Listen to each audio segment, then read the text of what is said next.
Disclaimer: the views and opinions expressed in this episode are those of the guests and do not necessarily reflect the official policy or position of USA Global TV and Radio.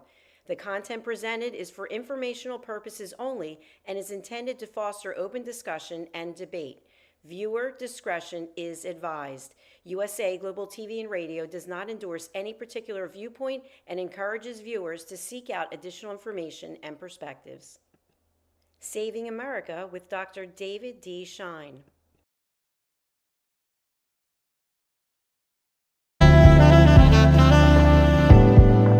Welcome to USA Global TV and Radio, where our mission is to provide education, entertainment, hope, and inspiration.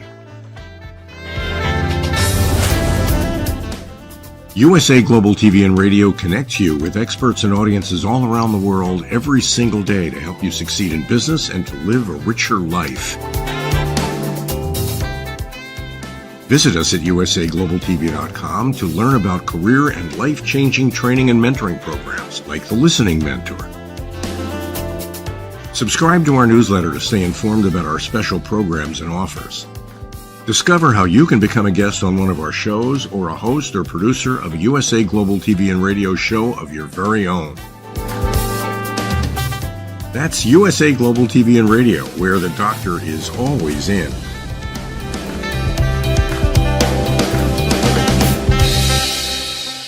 Welcome to Saving America. This is your host, Dr. David D. Schein.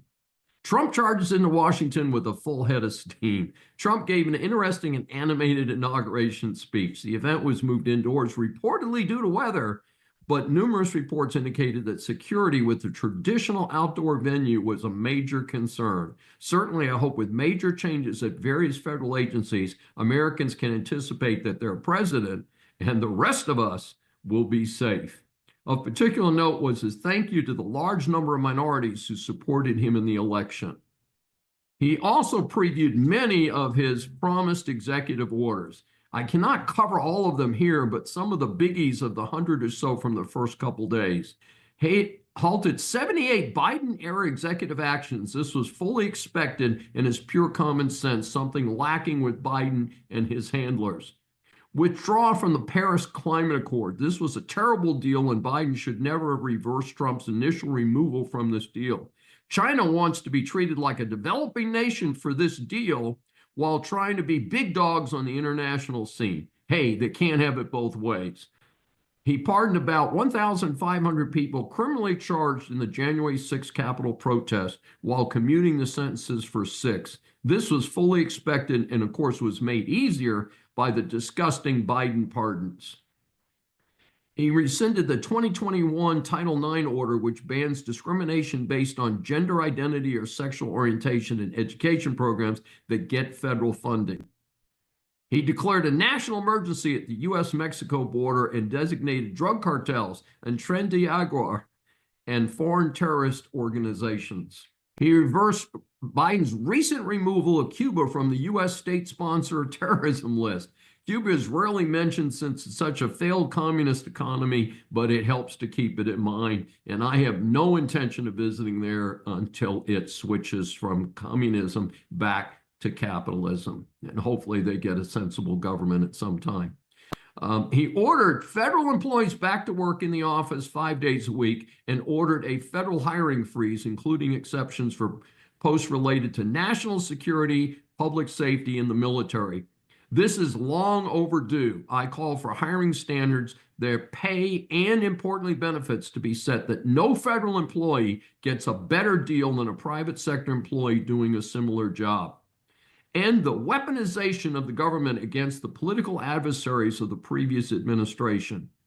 I'm okay with this, providing that the Comer Commission works on quickly and thoroughly investigating Joe Biden selling his VP position to America's enemies. The family members pardoned by Biden will not be able to invoke the Fifth Amendment. This should smooth things out and either put them in jail or make them testify. It's time to get to the bottom of this. It's been going on too long. He's talked about imposing 25% tariffs on products from Mexico and Canada as of February 1. This trashes his famed USMCA from his first term. US, Mexico, and Canada joint trade agreement, and I have some real concerns about whether this can be done without demoing the whole USMCA. So let's see what happens there. He reversed Biden's order requiring 50% of new cars sold in 2030 to be EVs. Hey, this was a no-brainer as most America has already abandoned EVs. The Tesla and some of the other electric vehicles, people are very happy with them, but there's a limit to what they do and how people react to them. I don't think they're the ultimate solution, and I do favor getting away from gasoline-powered cars or diesel-powered vehicles, but I think we need something better. He proclaimed something that I think we all know from high school science. There are two biological sexes, male and female. Basic biology, folks, and the parents will be dancing at home as this will become mandatory in the out-of-touch public schools across America. End DEI within federal agencies. The private sector, as usual, is head of this with many recent announcements dumping DEI. This was discrimination, pure and simple, and it's a good idea to have true equal opportunity in hiring. He establishes the Department of Government Efficiency, DOGE, which of course has attracted a lot of attention under Elon Musk. Major crackdown on illegal aliens who commit crimes. This has been mostly the headline story under Tom Homan, who I have a great deal of confidence in. And again, they're not going to deport 10 million aliens. They're going after the 300,000, which is a ridiculous number of criminal aliens who are still in the United States. It's time to either lock them up or pack them out of here. Withdraws the U.S. from the global minimum tax agreement. Folks, I missed this one in 2021, but Biden and his crew got screwed again in international deals by agreeing to a minimum 15% cross-country tax, and somebody claimed that they were going to give America its fair share. Yeah, nonsense. He ordered the Attorney General to pursue the death penalty for the killing of law enforcement officer or any capital crime committed by an illegal immigrant. Hey, I'm a staunch supporter of the death penalty. We must switch our justice system to protect the public and especially the victims and their families. He withdraws the U.S. from the World Health Organization. This makes sense given the U.S.'s disproportionate financial support of an agency that often looks very anti-American. He revoked the security clearance for ex-National Security Advisor John Bolton. I think that's kind of personal. And 51 intelligence officials who said Hunter Biden's laptop bore classic earmarks of Russian disinformation. This is the old payback is hell situation, and well earned by the clowns he listed. This one I don't really care about. He says he renamed the Gulf of Mexico to the Gulf of America. Yeah, but on Alaska's Mount Denali, no, it was never Mount Denali. It's been Mount McKinley since Alaska became part of the United States. It is Denali National Park, and Mount McKinley sits in it, and I certainly agree with that designation. It's the one that I understand as a longtime American. Biden only had a few days left in office after the Supreme Court said that they would uphold Congress's decision to ban Chinese ownership of TikTok in the United States. But one of my concerns here is a number of the people in anticipation of TikTok failing have gone to something called Red Note, which is also under the control of the communist Chinese, and that's not helping out. In Trump's case, he said he feels like a lot of younger people voted for him because he deliberately used TikTok. I disagreed with that decision. I think he could have used Instagram, Facebook, X, and so forth, and done just as well. So, but in any event, Trump has announced he's not going to enforce the ban on TikTok ownership by China for 75 days. 4 separate suits were filed on Inauguration Day to stop DOGE. The key issues here are that unions of the federal employees want to protect their cushy jobs despite the enormous and growing federal deficit. The first suit was brought by Public Citizen, State Democracy Defenders Fund, and the American Federation of Government Employees. No surprise there. A suit was brought by the Center for Biological Diversity, apparently harassing Trump over the climate change hoax. The third one was brought by national security counselors. Their slogan is shining a light into the corners of the national security community and helping those who live there. Given Trump's promise of full transparency, this might just be reinforcing the Trump plan anyway. Number 4 was brought by the American Public Health Association, American Federation of Teachers, a commie operation in my opinion, Minority Veterans of America, Vote Vets Action Fund, the Center for Auto Safety, Citizens Responsibility, and Ethics in Washington. The suit attempts to block DOGE on the basis that the gravy train for some of these groups will be cut off. I do want to note that I'm a lifetime supporter of vets. However, even there, just about every federal agency is failing at its job while costing ridiculous amounts of our hard-earned money. And of course, all the feds can borrow on top of our hard-earned money. Time to get things running a little bit better. So let's see if we can make things provide better services but spend less money. What a unique concept. That's what we have to do in the private sector, folks. Mario Rubio has already been confirmed for the new Secretary of State position. This was expected to be an easy appointment and confirmation, and it was. It could be a good omen for various other candidates, and they seem to be doing well in their hearings. Still facing uncertainty are 3, RFK Jr., Tulsi Gabbard, and Kash Patel. I have mixed emotions about RFK Jr., but I think the Democrats would get what they deserve if they put RFK in the U.S. government under Trump. Tulsi Gabbard and Kash Patel, good people. I think they could do a good job. I believe Trump has done a much better appointment job than the last time. Trump has announced he'll be replacing about 1,000 political appointments. He's already canned a few folks, including the admiral heading the Coast Guard. She was much more concerned with DEI than having an effective Coast Guard. Footlocker is closing more stores. I previously mentioned that Footlocker would be closing some of its 2,400 stores. Well, they have announced they will add another 400 stores to the list being closed. By the way, its brand includes 125 Champ Sports. As I mentioned in previous reports, many large multi-unit operations have been cutting back as the economy changes rapidly. Others include Walgreens, CVS, GameStop, TGI Fridays, Walmart, Pizza Hut, Best Buy, Applebee's, and so on. It's a long list, folks. Interestingly, Foot Locker will be opening larger stores in the future, and the new format stores will exceed 400 locations. So they're going to close a bunch, including the previous announcement, but they're going to be adding these new big fancier stores they're hoping will attract more people. Also on the business front, the Wall Street Journal announced that mortgage rates have topped 7% for the first time since mid-2024.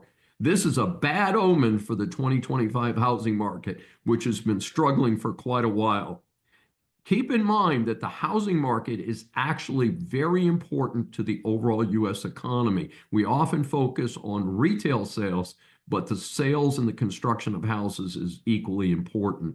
Of course, the irony of Joe the Demented claiming that he left the country in good shape, not so true, of course, as we all know, as we all hunt around and look at our couches for a few extra quarters to make sure we can pay the bills. The housing market's a key indicator, as I said, and not leaving 2024 in good shape. Ghost jobs becoming a large problem in the employment world. This is an interesting story from KTRH. Story relates that many of the jobs posted are not real jobs. So an applicant applies for what could be the perfect job, never hears anything. The job posting, however, is still there. So this is the world of ghost jobs, the time spent filling in the blanks, especially applicants with experience and degrees, never hear anything. The article cites a workplace expert who estimates that 30 to 40% of job postings are fake. So why would this be happening? Maybe the employer forgot to take it down. Maybe they hired someone. On the dark side, the article suggests that job postings could give investors the illusion of growth for those employers. There can be long-term consequences where applicants learn to avoid certain employers, so they lose out, the companies lose out on the best talent.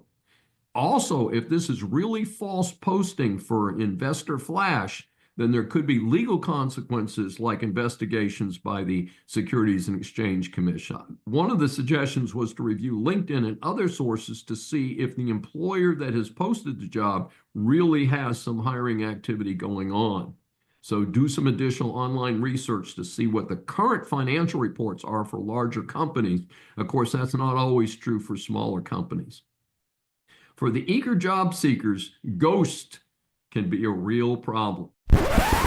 Our series of interviews for Saving America establishes that the world is full of interesting people.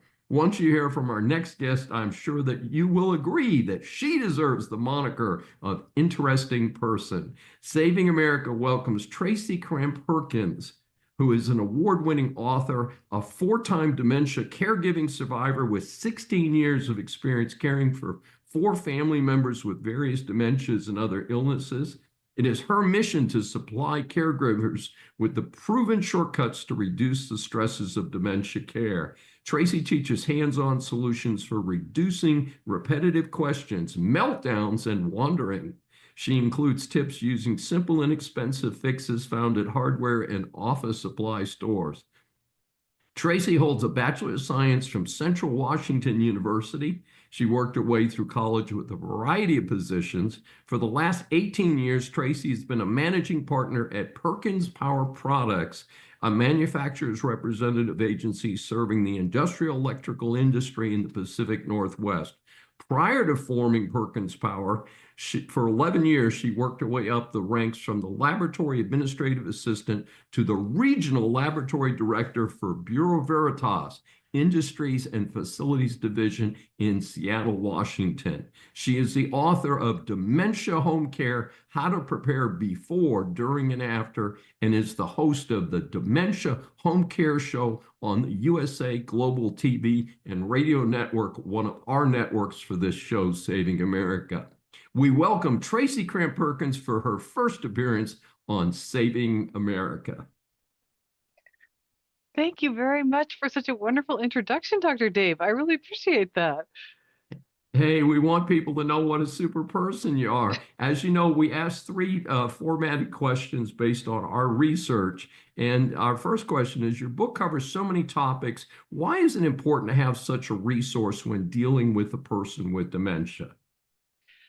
Well, no one is born knowing how to care for someone with dementia. And with most of us, we don't even know what to do or recognize what dementia is until it's well into the disease. And by that time, there's not a lot of support tools advertised out there that is really in general knowledge. And what happened with my family and me is I got a panic phone call from my younger sister. She said that my dad was unconscious on the floor of his living room. And when he woke up a week later in the hospital, he was diagnosed with moderate Alzheimer's disease. So it really caught us off guard. And because we didn't have all the paperwork in place properly, I didn't have the right power of attorney to take him out of the hospital, and they refused to let me take him home. He ended up on a 6-month journey, going from facility to facility uh, with the dementia without them allowing us to bring him home. And he knew that he was more advanced than what was going on around him, that he could still figure things out. And so he would figure out how to escape. And from each facility, he escaped 5 times because he's a very, very intelligent man. And on the 5th escape, they would eject him. There was one point, or I should let me back up. They were giving him medications to make him more compliant. Each time he would go to a new facility, they give him a different medication, but they never took him off any of the previous medications. So at one point, he actually threatened to kill his roommate because he had a hallucination that his roommate, who was bedridden, was threatening him. And so that landed him in a geriatric psych hospital. And because we, as the family, didn't understand what was going on around us, we got rather aggressive with the people that were caring for him because we didn't understand how hard it was for them. We didn't have any compassion because we had no understanding. And so they refused to tell us where he was sent. And so we ended up spending 4 hours calling every hospital in 3 counties until we found him. And so we had, like I said, a 6-month journey. He ended up going to 5 additional facilities and 1 more trip to the geriatric psych ward before we could bring him home. So we got a trial by fire in learning how to navigate the medical system, how to navigate the legal system, because we had to get the power of attorney. And we shortcutted it. Most people can't get it that fast. 6 months is incredibly quick through the legal system. It's just lucky I am local to where my dad was. People knew him, they felt bad, and they helped him. So that part was very helpful. And I can't say that will happen for everybody, but every time I failed while I was caregiving, it took the book you're seeing behind me. It took me, that's the 25% that worked, because the 75% that went up in flames, that didn't make it into the book. And I covered every single little step for every failure I went through. And some of the things I didn't even go through, like elder abuse, but it was an important topic to cover. So there's a lot of things in the book. That's pretty amazing. And I assume there's a little footnote here for all of us that the time to do those power of attorneys and wills and no recourse paperwork is while you've still got all of your faculties. Yes. And the other part to that is let's talk about fear, because fear is false evidence appearing real. And people keep putting it off, thinking, oh, this will never happen to me. Thinking that if they put it off, then they can avoid it entirely. And what that does is that ends up with whoever is left behind, whoever is taking care of your legal work later, has to straighten all this out. And if they don't have the legal documents in place, it makes it very, very difficult for your family members or loved ones to carry out your wishes. And if they don't know your Absolutely. wishes, they can't honor them. Absolutely. Very well said. And then our second question was, have you found that some persons with dementia simply cannot be taken care of at home and must be institutionalized? Yes, and there's several different reasons this can happen. One of them is if the care partner, let's say it's been a couple that's been married 58 years, and the care partner dies, then the only place they can go is to be institutionalized. If they have a health issue that is beyond somebody's ability to care for them, they could end up being institutionalized. So there's several different routes to end up having somebody in a skilled care facility because they need the extra help.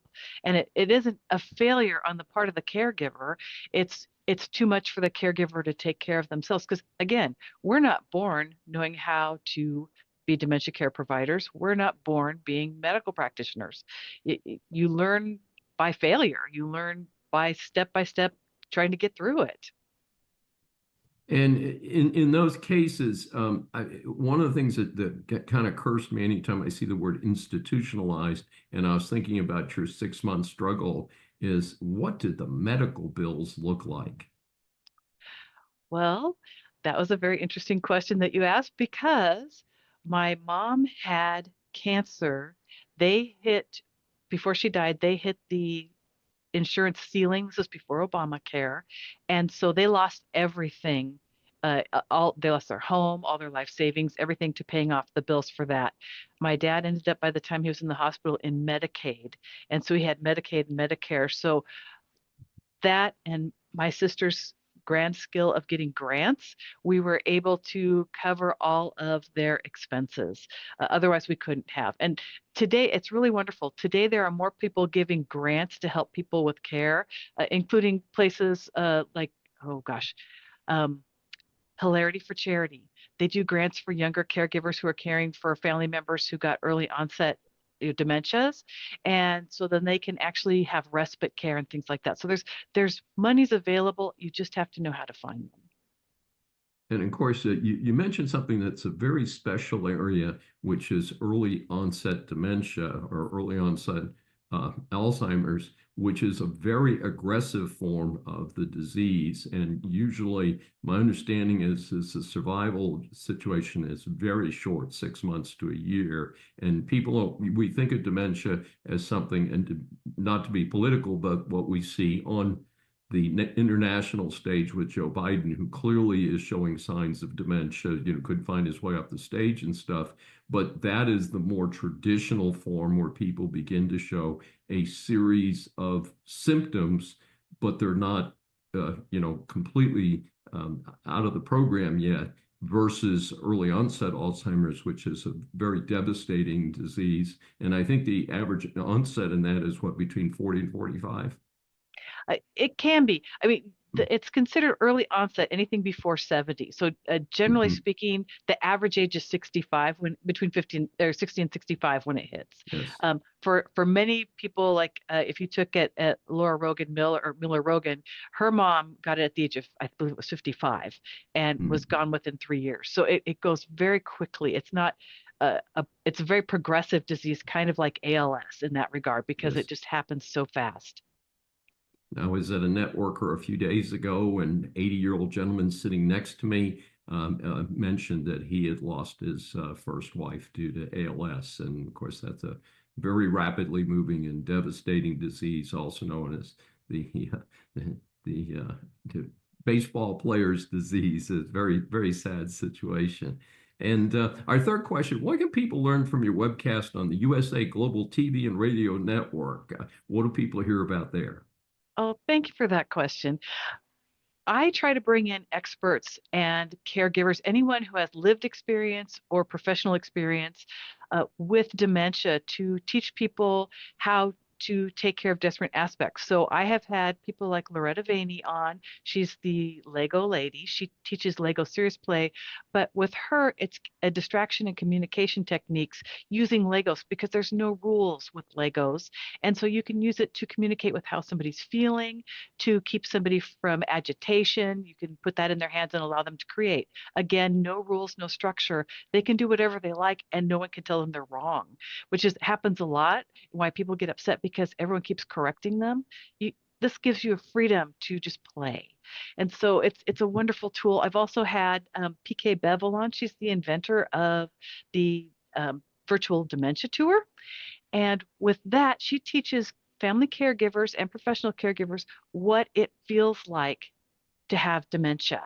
And it's a 15-minute tour. They put you in a space like an apartment and they give you different, I shouldn't say commands, but they give you different instructions on just simple things like sitting down in a chair and tying your shoes, walking across the room, picking up coins off of your dresser, just simple things. But when you have the visor on, you get the achromatopsia that comes with dementia. So you're going to get the tunnel vision. You kind of see in black and white. It's very difficult to see, and it's just through a slit lens. You have headphones on that gives you a similar feeling of the tinnitus that is happening for somebody, let's say, with Alzheimer's disease. So it's very hard to process what someone's saying to you.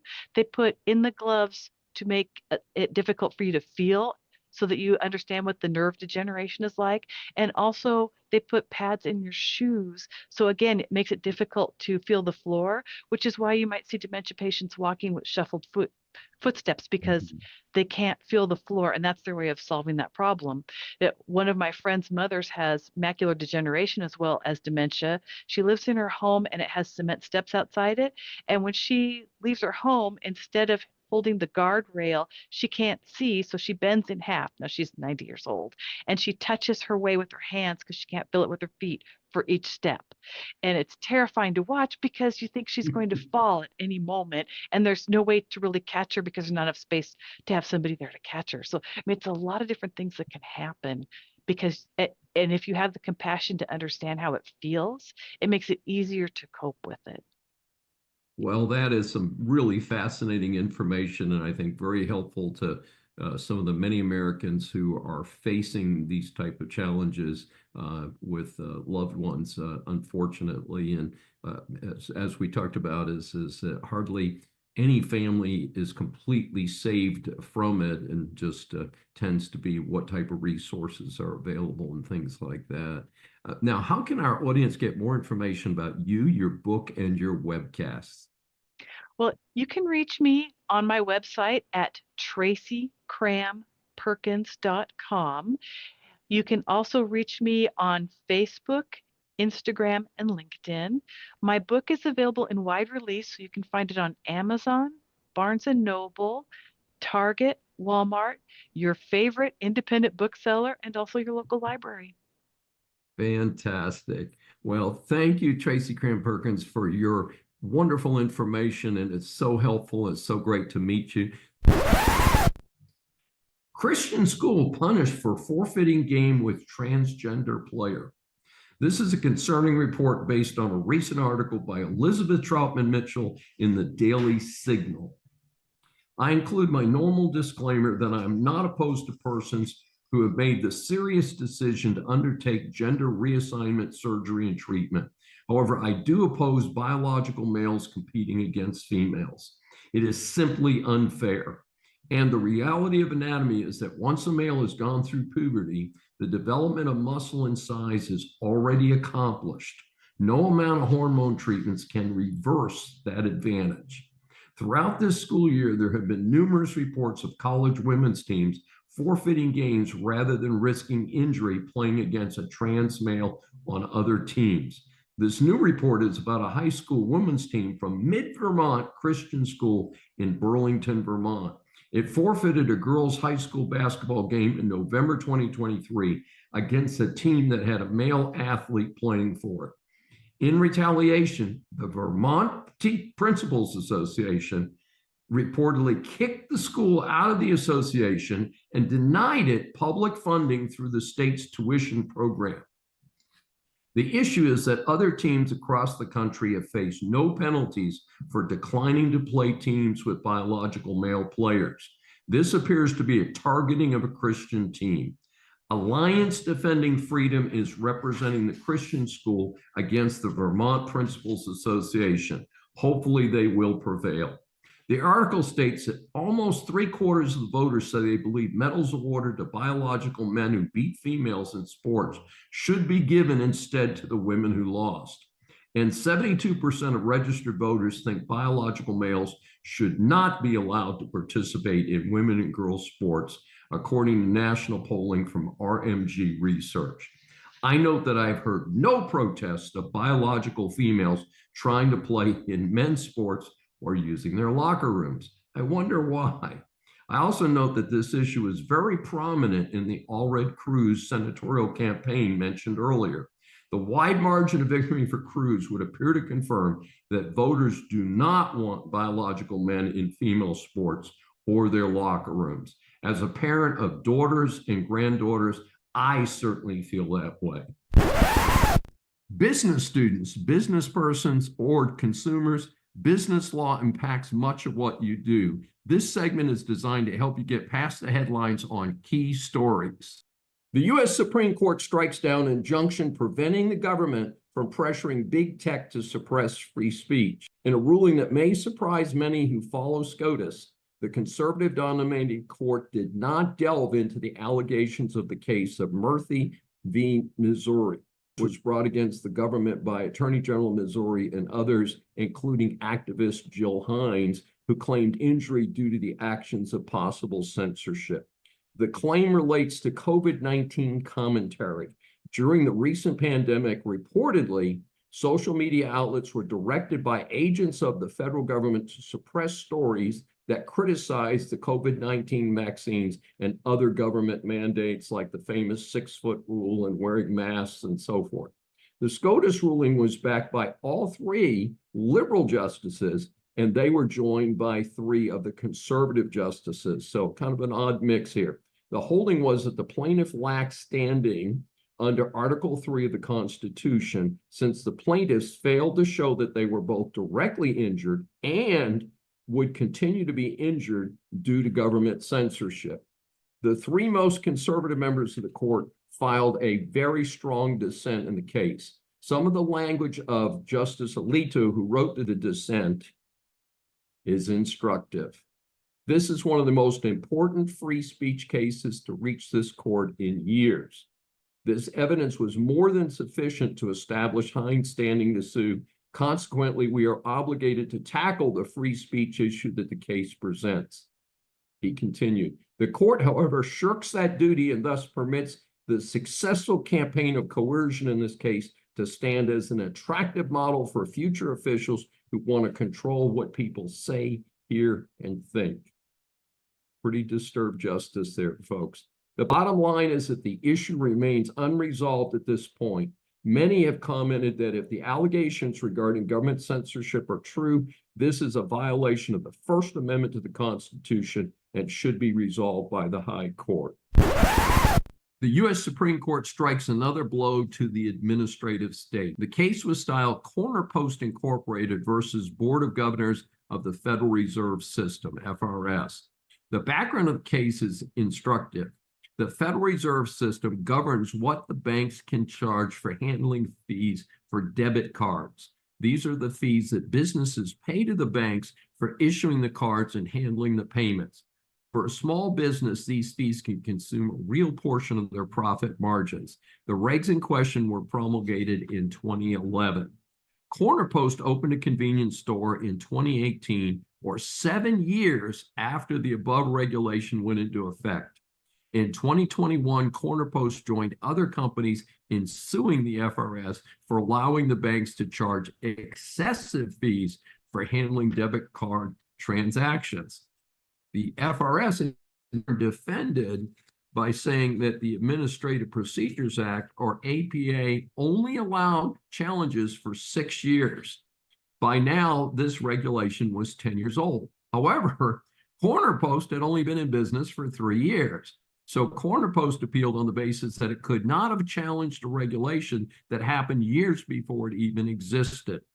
The company prevailed when the High Court ruled that an APA claim does not accrue for the purposes of APA Section 2401A, 6-year statute of limitations, until the plaintiff is injured by the final agency action. The court further explained that an APA plaintiff may not file suit and obtain relief until they suffered injury from that final agency action. The statute of limitations does not begin to run until there is an injury. The SCOTUS majority also contrasted the limitations period with a statute of repose, which is something we don't talk about very often. We're not going to get into that esoteric legal discussion here. The decision is consistent with recent decisions of SCOTUS limiting the power of the EPA and other federal agencies. Note that this case only decided that Corner Post can get its day in court. It will still have to prove its damages in trial court. Death camp survivor and pro-life activist convicted over peaceful pro-life protest. The Daily Signal reported that a Michigan jury has found 7 pro-life activists guilty of engaging in a conspiracy against rights and violations of the freedom of access to clinic entrances, also known as FACE, F-A-C-E. The allegations are that they were peacefully protesting outside of an abortion clinic. The prosecution was led by the Justice Department Civil Rights Division under Assistant Attorney General Kirsten Clark. The prosecution was not just under the FACE Act, but I want to emphasize there was also a felony prosecution for conspiracy against rights. However, that law was intended to go after groups like the Ku Klux Klan, not quiet protesters at abortion clinics. The story has attracted national attention since the current administration has been prosecuting pro-lifers under the FACE Act, but has not been prosecuting persons committing violence against pro-life facilities. It was also notable that an 89-year-old woman, Eva Edel, who is a Holocaust survivor, was one of the 7 convicted in Michigan. Ms. Edel has devoted her life to protecting unborn babies. She was quoted by the Daily Signal as saying, "I feel very strongly because of my background that human life is sacred." In reviewing this case and similar cases, I wonder if the First Amendment was brought up in this matter. Blocking an entrance to a facility or committing violence would clearly violate the FACE Act. However, peaceful protests would seem to be specifically permitted under the First Amendment. So the question would seem to be where these protesters were standing at the time of the alleged violations, and if they were truly nonviolent. It would also seem a higher court review should be involved in the conspiracy against rights allegations due to the possible misuse of that federal statute.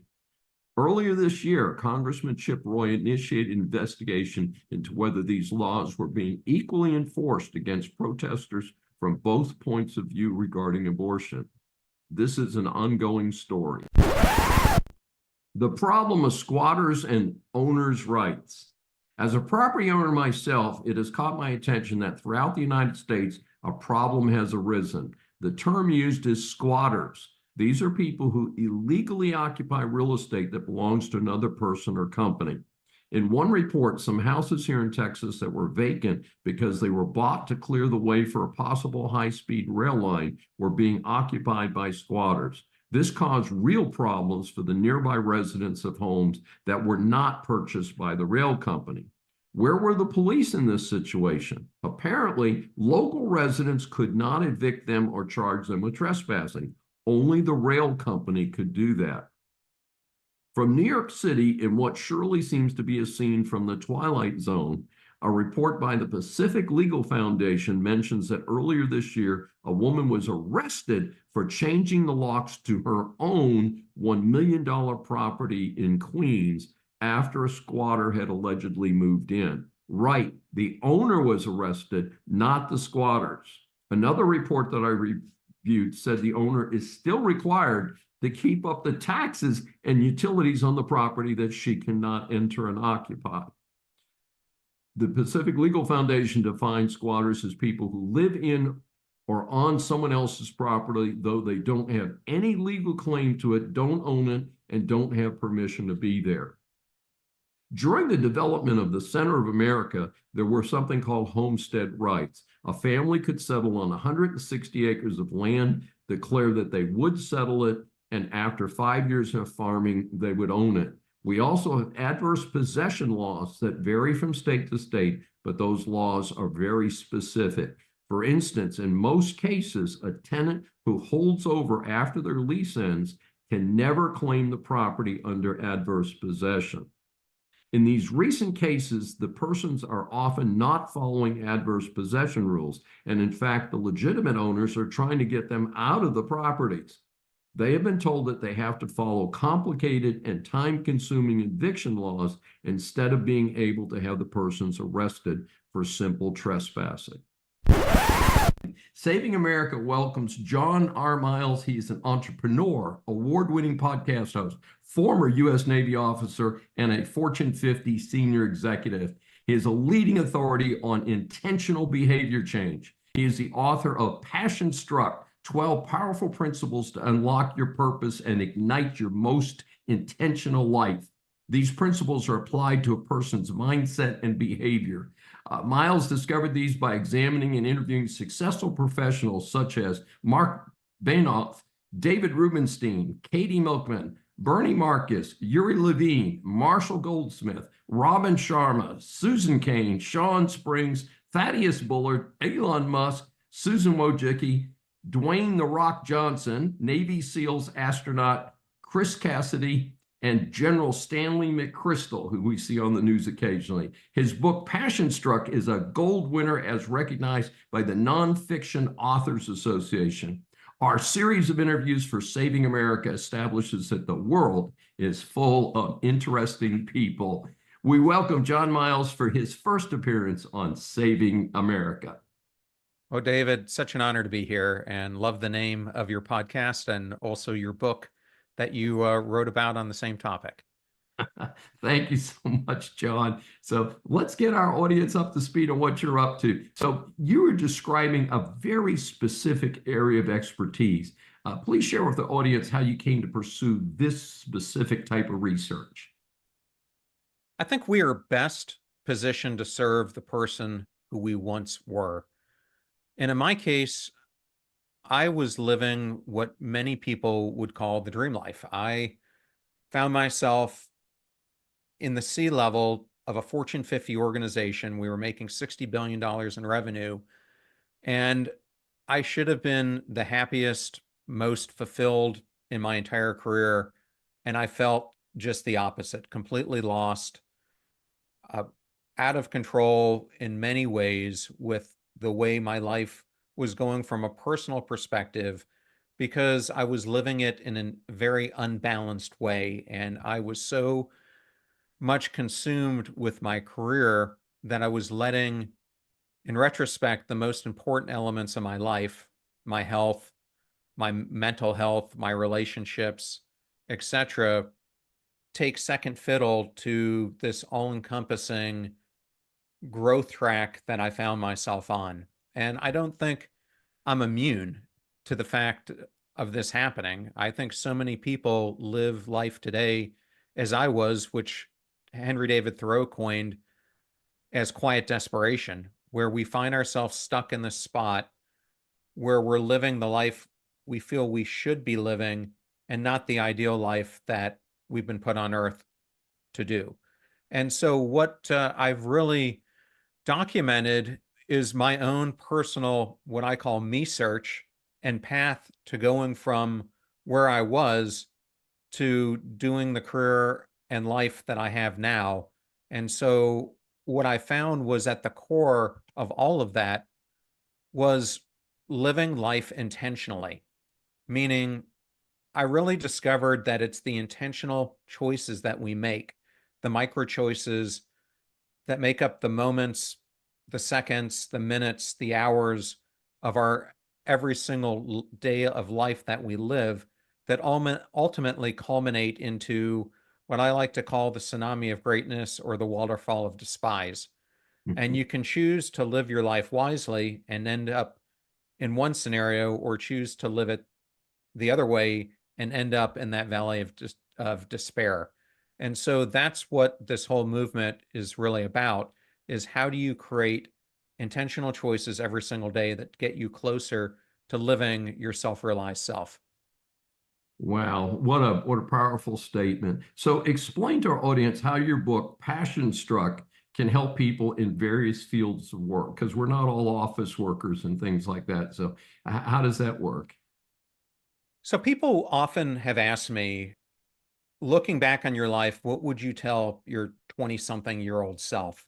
And my response is, I would give them a copy of this book, because I wrote Passion Struck not just for the office workers, as you said, but anyone who fits one of these different profiles. Perhaps you're a high achiever no matter where you're at, but you're stagnant or you're stuck where you're at. How do you break through? And as Marshall Goldsmith said, get from where you're at to where you want to be.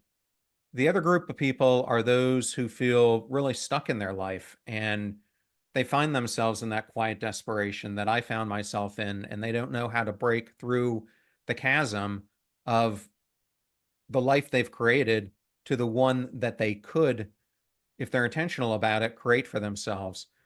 And then the last group of people would be new college graduates or young adults who are looking to chart their course in life. So I kind of oriented it so it would fit any one of those. And I think, similar to your books, what I am realizing is that not only the United States, but most Western countries are in a period of decades of decline. I mean, if you look at the charts on entrepreneurship, which made the United States the envy of everyone else worldwide, we're in 4 to 5 decades of decline, and it's not ending. And I believe a big reason for this is we have decided in so many cases to take the path like I took, which was the safe path. I came out of my time as a military officer, and when my opportunity to go in the FBI didn't happen, I ended up in the business world. And there was a point during that trajectory when I was at Arthur Andersen, actually in Houston, where you're based, where the whole company, because of the Enron fiasco, disintegrated before my eyes, right as I was putting on partner. So the timing couldn't have been any worse. And I had a chance at that point to go down the entrepreneurial route myself. But I think I was conditioned to kind of see that the way that my life was going was to work for a company, work my way up, do the classical type of job structure that my father did. And I think a lot of people are entrapped in that thinking, and not thinking of how your life could be different. And I really believe that with the onset of all the digital disruption that's around us, AI, robotics, etc., that life as we know it in work, regardless of what industry you're in, is completely evolving. And the one thing that you can do to take charge is to live your life as if you are a constant learning machine.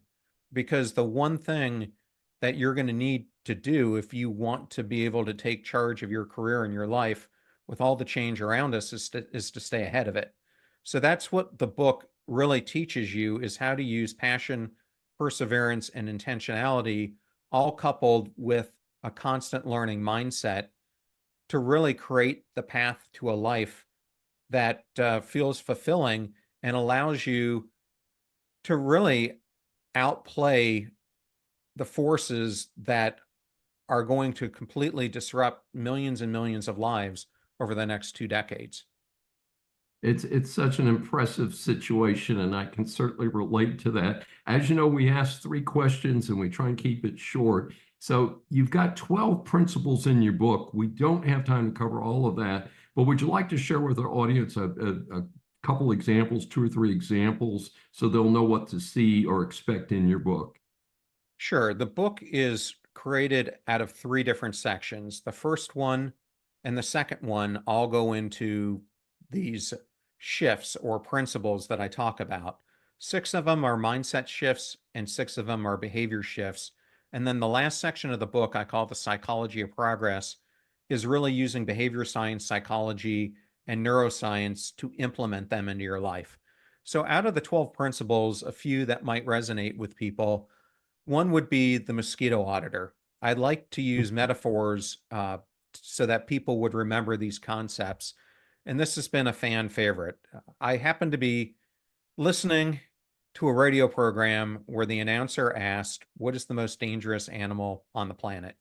And like all the listeners who were calling in, we all got it wrong. We were all thinking sharks or lions, spiders, this, that. It turns out that it's the mosquito. And even today, as we're recording this, on the front page of the Wall Street Journal was another mosquito-borne illness that is starting to go global. Yes. So the reason why I ended up doubling down on this is mosquitoes by themselves feel so benign. I mean, oftentimes we'll hear their buzzing, but we don't really take them seriously in much of the Western world because we get bitten, we have some itching, we don't think that they do much harm, but that's really not the case in much of the world where it's killing millions of people each year. The same thing go for the invisible influences in our lives. And I lay out in the book 3 different types of mosquitoes. They're more than this, but I thought this was 3 clear examples: the bloodsucker, the invisible suffocator, and the pain in the ass. So that is one chapter, and I write it in a way for your personal life, and I also go through examples for your career as well. I think in the second section where I go into the behavioral shifts, there are a number here that are really important, but I'll go to the last one. I wrote this chapter on the concept of being a conscious engager. And I was really exploring here all the distractions in life that are keeping us from becoming the best person that we can become. And people often say, you know, John, you're living your life on autopilot. And I think it's the wrong analogy because on autopilot, at least the plane is going in typically a positive direction. I think the better analogy that I explore is that we're living our lives more like we're pinballs aimlessly drifting through the game of pinball, not controlling the pinball, but letting the game play us. And I think it's a great analogy for how so many of us live our lives. And in this chapter, I really explore the wisdom of Stephen Covey, specifically his adage that the main thing about the main thing is keeping the main thing the main thing. And so oftentimes, as we chart our course, we have a main thing, which is typically the values that we live our lives against. Yet, with all the distraction around us, they often get pushed to the wayside. And I think it's when that happens, we find ourselves living unintentionally, just going through the motions like the aimless pinball. And I go through much more exploration than that. But those are just 2 quick examples of the 12 principles. Really amazing, John. Sounds like a tremendous book. How can our audience get more information about you and your book? Well, thank you for asking me that. The best 2 ways would either be to go to the company website that I'm a part of, Passionstruck, PASSIONSTRUCK, just like the book behind me, or my personal website, John, middle initial R, Miles.com. You can find the book wherever books are, and you can find my podcast, Passionstruck, wherever podcasts are. Very disturbing story. China to unveil J-35 jet built with stolen U.S. technology. This is from an important report from the Washington Times that has received far too little attention. The story reports that Chinese military hackers stole more than 50 terabytes of data from U.S. government and defense contractor networks, data that included details of the F-35 stealth radar and engine secrets, as well as details of the F-35AN AAS-37 electro-optical distributed aperture system. Yes, folks, that's a mouthful. Many other critical aspects that were incorporated in the U.S. stealth jet have been taken by the Chinese. The Red Chinese first incorporated it into their J-20 jets and now into their J-35 jets. Anybody notice it's the same number even as we're using in the U.S. military? We have the best technology and we have to stop giving it away. People need to get fired, go to jail, and in the right cases, I favor military tribunals and prompt executions. I'm a staunch supporter of the death penalty, and saving our country from losing a potential future war with Red China is at that level, in my opinion. Outcome of the minimum wage and paid sick leave measures on various state ballots. Note that the federal minimum wage has been $7.25 since 2009, and I support either keeping it there or simply removing it. I get criticized for that from some quarters. Folks, I'm not mean, nor am I blind. I pay people that work for me well over that. Why? Because I pay the going wage for the specific work being done in this urban area where the cost of living is high. The bogus argument about a minimum wage needing to be a so-called living wage is that not all jobs can economically pay this artificially calculated amount. Further, the cost of living varies dramatically across the country and even significantly within state lines.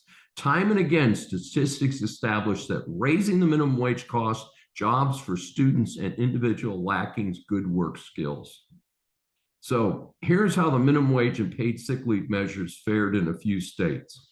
This is based on a post-election report by NPR, their reporter Andrea Zhu. Alaska and Missouri approved ballot measures to raise the minimum wage and require employers to provide paid sick time to their workers. For Alaska, the minimum wage will gradually rise to $15 an hour by July 1st, 2027, up from $11.73 currently. That's the lowest on the West Coast. After that, the minimum wage will be adjusted to keep pace with inflation.